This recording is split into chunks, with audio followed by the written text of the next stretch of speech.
여러분, 우리는 은혜로 깨달아야만 합니다.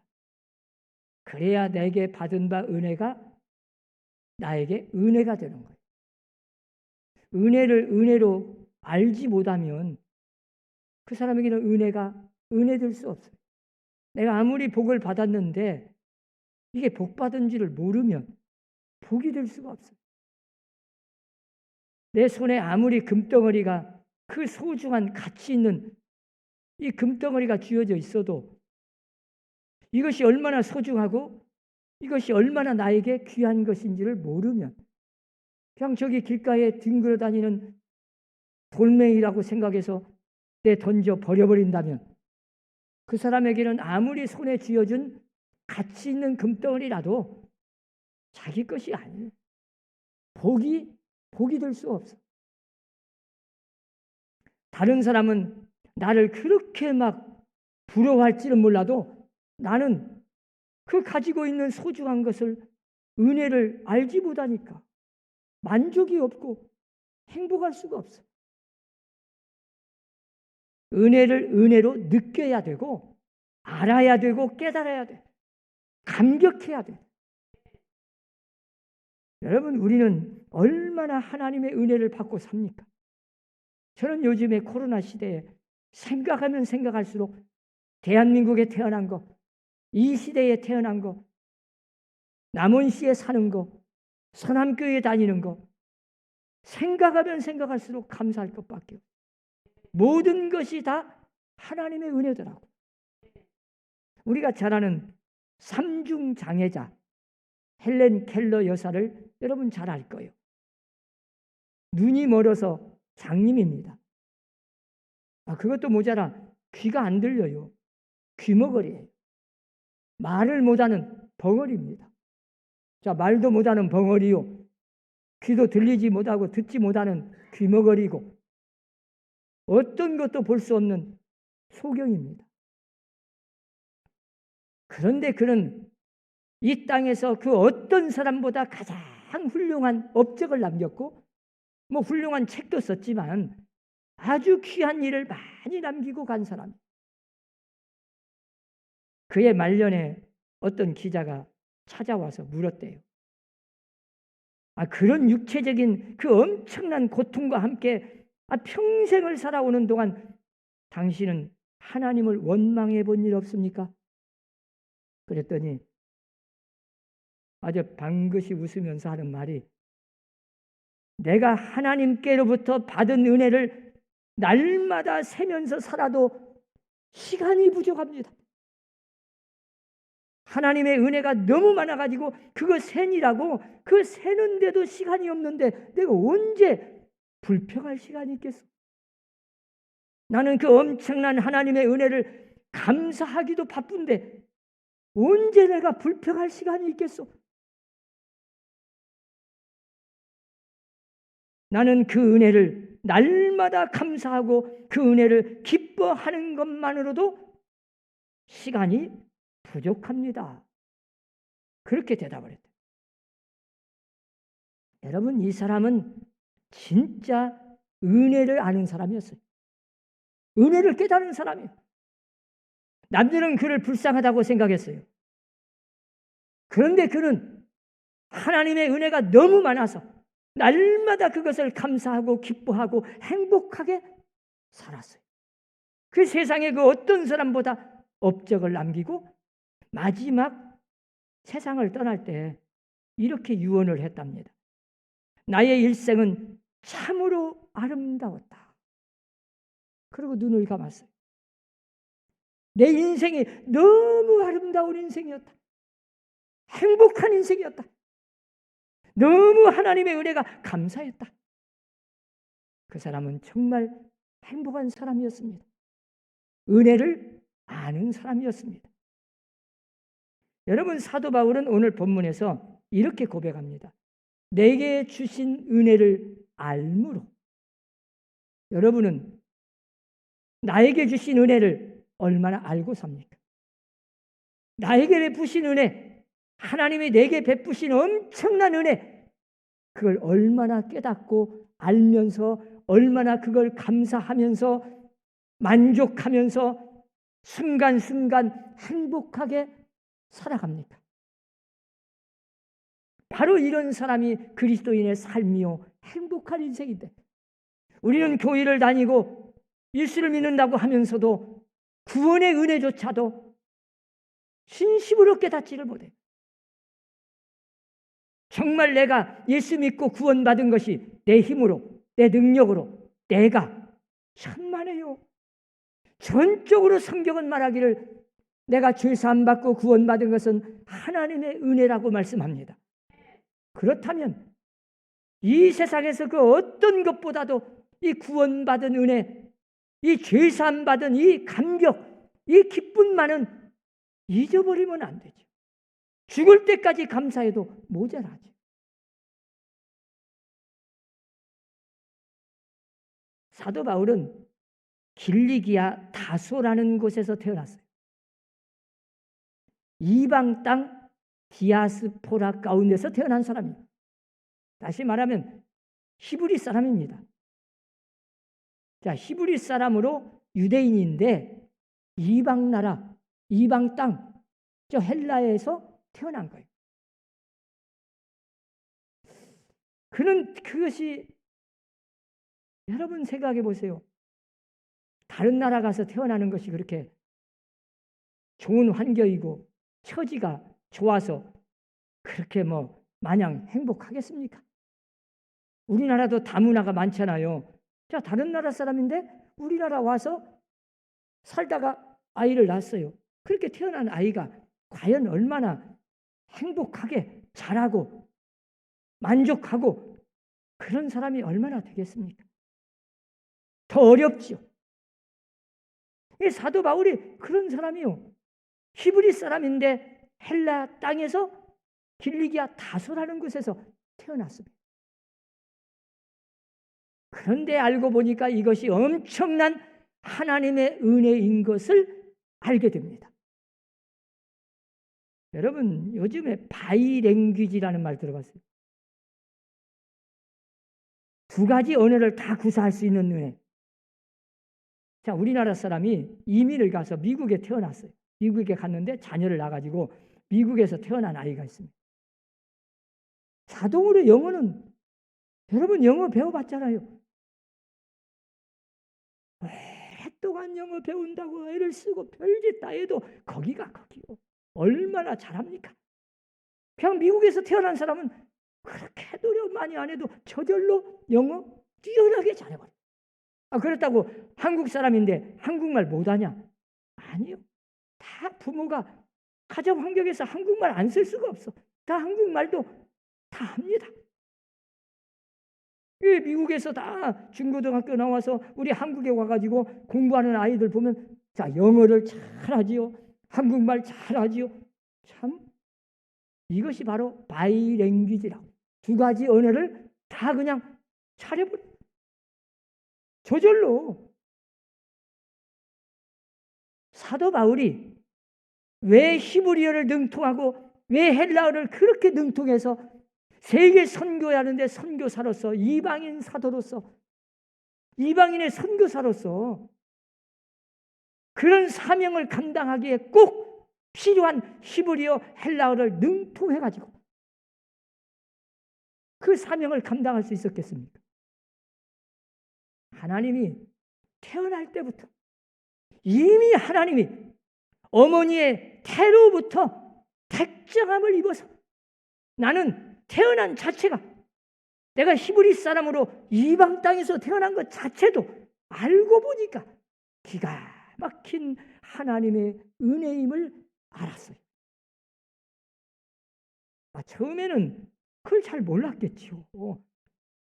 그런데 시간이 가면서 이것이 얼마나 하나님의 은혜인 것을 깨닫고 감사했다는 겁니다. 이방인의 사도로서 자격이 충분했습니다. 그는 가말리엘 문화에서 공부했습니다. 한마디로 말하면 세계에서 가장 뛰어난 최고의 학문을 공부했습니다.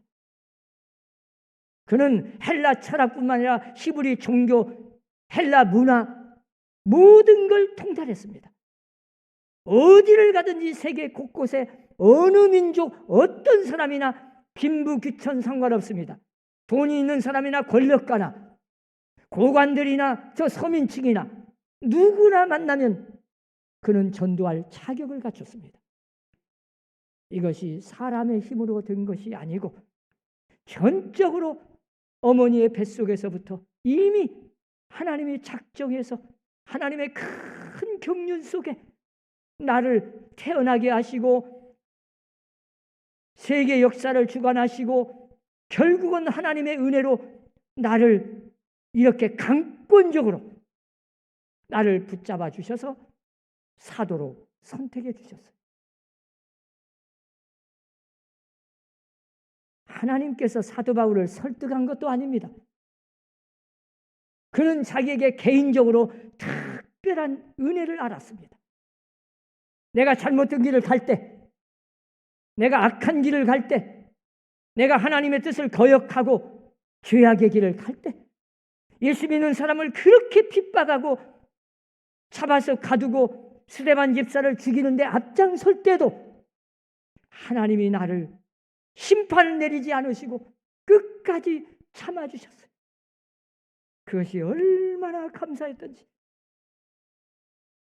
생각하면 생각할수록 하나님이 나 같은 죄인을 그 잘못된 일을 갈 때 심판을 내려버렸다면 내가 어떻게 됐겠?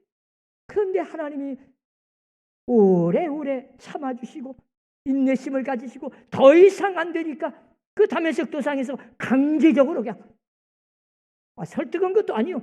강제로 불러서 포로 삼아서. 여러분, 포로가 전쟁에서 포로 자기가 원해서 포로로 끌려간 사람은 아니요.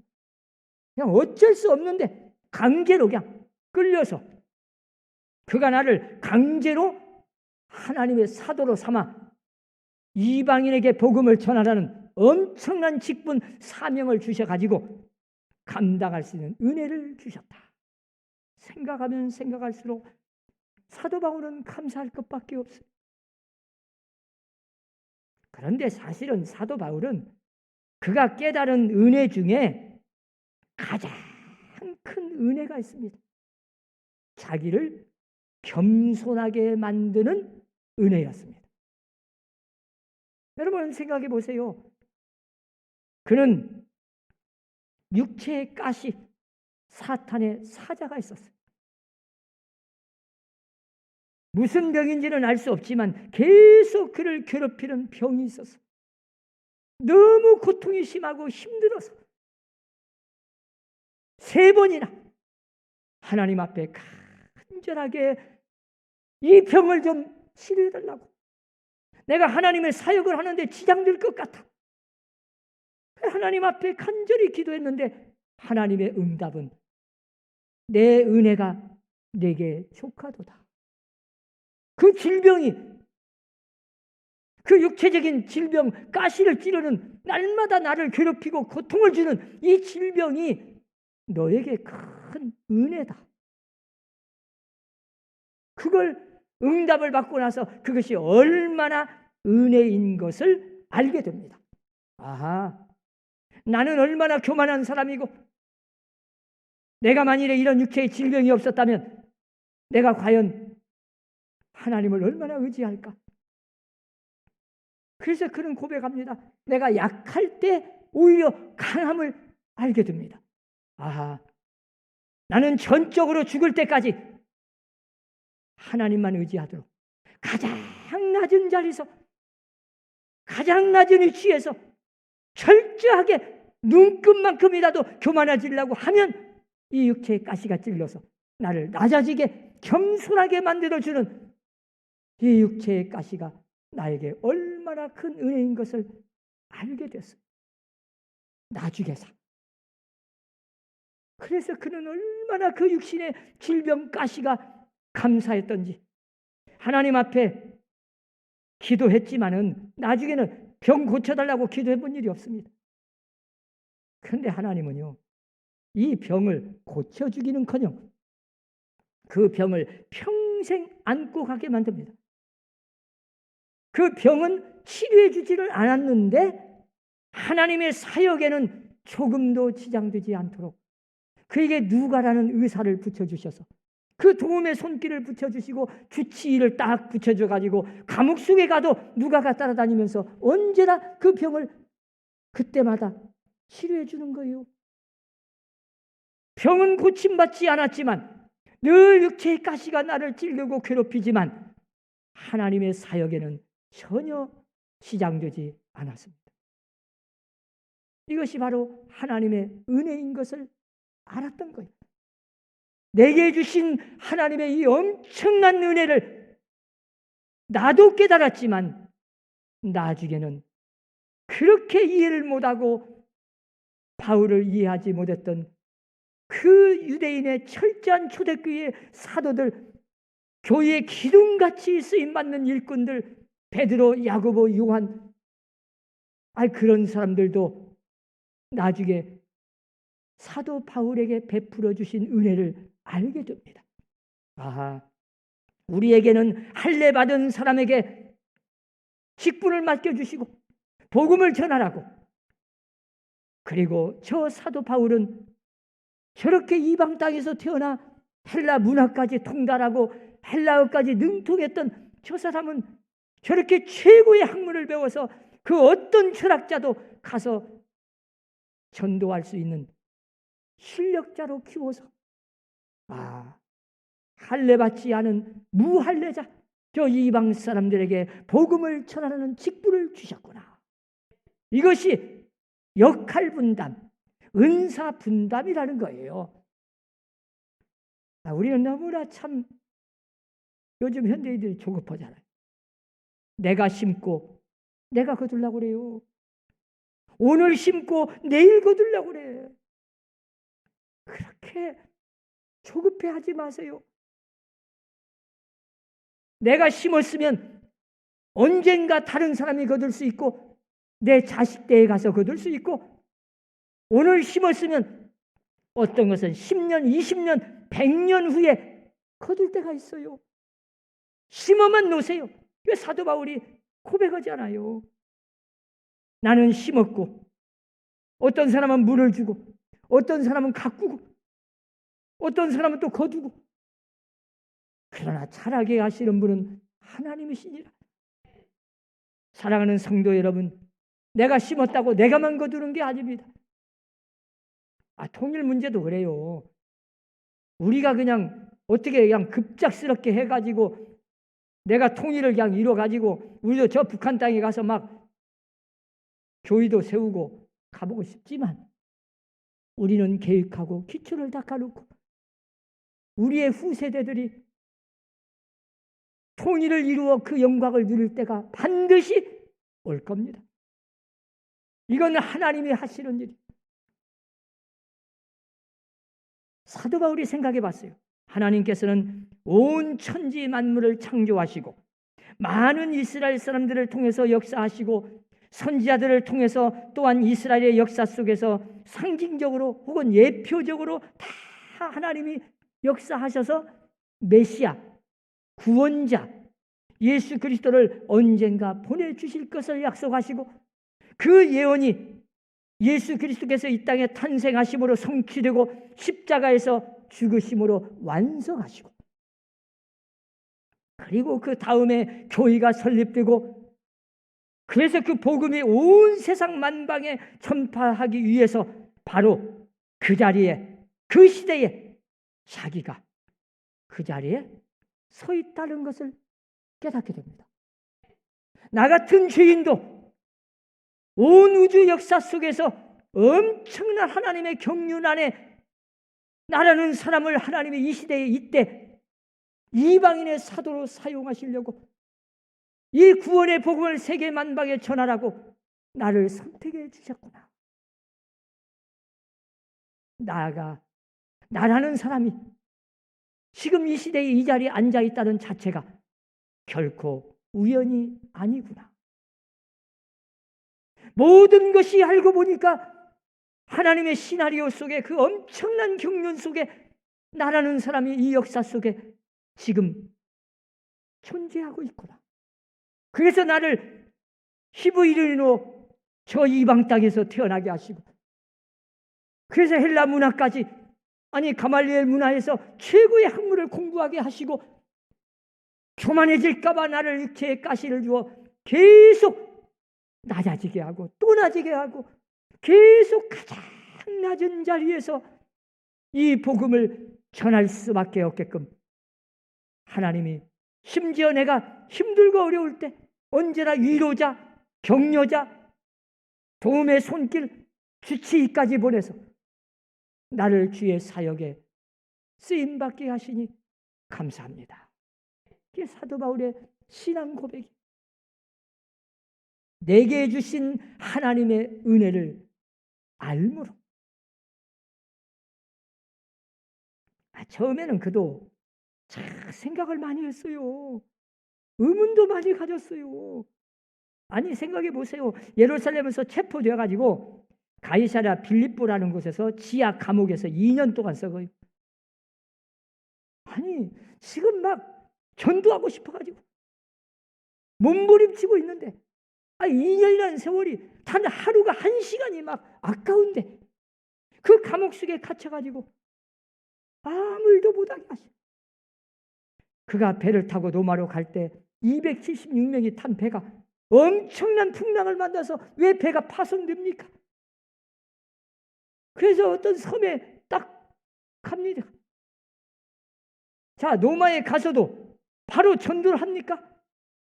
감옥 속에 갇혀가지고 수년 동안 그 감옥 속에 갇혀 있습니다. 아니 생각하면 이해가 안 가요. 이해가 안 가. 의심이 갑니다. 그런데 나중에 깨달은, 조금씩 주님의 엄청난 경륜을 깨닫게 됩니다. 내가 이 감옥 속에 갇혀 있을 때 한 사람 전도한 것이 그 로마의 친위대 고관들, 그 몇 사람 전도를 했는데 그들이 가서 전도해가지고 로마가 기독교로 국교를 삼아요. 자기는 감옥 속에 갇혀서 내가 왜 이곳에, 왜 이 엄청난 시련이, 왜 이 고난이 나에게 왔는지 시간이 아깝고 헛된 시간으로 알았는데, 하나님이 하시는 이 경륜 속에서 보니까 하나도 헛된 시간이 아니었습니다. 낭비하는 시간이 아니었어요. 내가 가서 몇 년 동안 목숨 걸고 전도한 것보다 1000배, 1000배 훨씬 더 효과적인 방법을 하나님은 택하신 거예요. 조금씩 나의 삶이, 내가 지금 처한 이 현실이 얼마나 하나님의 큰 경륜 속에 하나님의 역사를 이루어가고 있다는 것을 알게 되는 거죠. 사랑하는 성도 여러분, 결코 우연이라는 없습니다. 모든 것이 알고 보면 하나님의 은혜입니다. 하나님이 하시는 일입니다. 오늘 본문을 보세요. 그리스도께서 베드로에게는 할례자를 맡기셨고 유대인을 맡기셨다 이 말이에요. 바울에게는 이방 사람을 맡기셨습니다. 그 그리스도께서 내게는 이방인에게 복음을 전하는 그 사명을 맡기셨다. 나는 이것을 맡았다. 자기의 사명, 자기의 직분, 내가 이 시대에 무엇을 해야 되는지, 내가 할 일을 알게 된 겁니다. 이것이 엄청난 깨달음이죠. 이 하나의 깨달음이 세계 역사를 바꿔놨고, 자기의 사명을 다하면서 언제나 감사와 기쁨으로 그 사명을 위해서 목숨을 걸고 헌신했던 사람이 사도 바울이고, 그 인생은 행복했고 성공적인 삶이 아니었겠습니까? 사랑하는 우리 사람교회 성도 여러분, 내게 주신 은혜를 바로 깨닫고 그 은혜 안에서 날마다 감사하고 기뻐하고 그 사명을 위해서 충성하고 헌신하는 성도들이 다 되시기를 주의 이름으로 축원합니다. 기도합시다. 하나님, 아무리 생각해도 내게 베푸신 그 은혜가 얼마나 크고 하나님의 엄청난 섭리 안에서 이루어지고 있음을 깨닫게 됩니다.